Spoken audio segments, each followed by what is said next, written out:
right, guys, you've got to stop doing the same workout every single day. If you're that person that goes out 5-6 days a week and all you do is run, or you're that person that goes to the gym and just lifts the same kind of moves 5-6 days a week, you've got to mix it up. Yeah, look, even being in this gym here, which we'll do 3 to 4 days per week, and no 2 days are exactly the same here, right. But yet we will not do it 6-7 days a week because it's just not a good functional pattern. So we'll spend time incorporating different things at home on a Peloton like you'll often do, band training, paddleboarding, outdoor activities, just things to mix it up, right? Right, so it's really like try to get, into that gym, into a routine, which we try to do 3 to 4 days a week. And then maybe what we do personally is we take the weekends. And then, with a week, I typically am coming in here, metabolic, Monday through Thursday. If my week allows, that's what I aim to do. Ryan comes in 3 to 4 days a week, and look, of those days, I'm thinking like if I can get 2 days where I'm working on the legs, right, the glutes, the quads, the hamstrings, all the leg movements, because I'm a big proponent of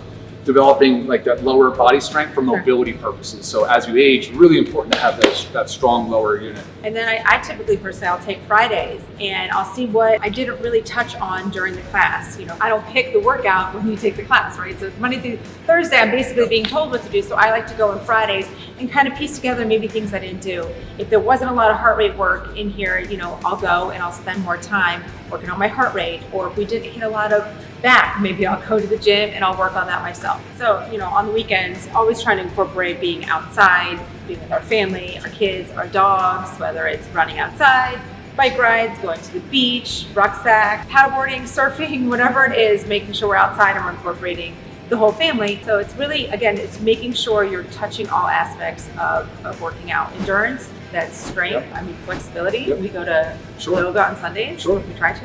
And then the cardiovascular system, you're improving your cardiovascular system, your strength, your mobility, you're getting your socialization in there, you've got your routine, your pattern, and I think just nothing but good can happen from there. So stop doing the same boring exercises every single day. Your body adapts and your brain gets bored. Your body will thank you for it.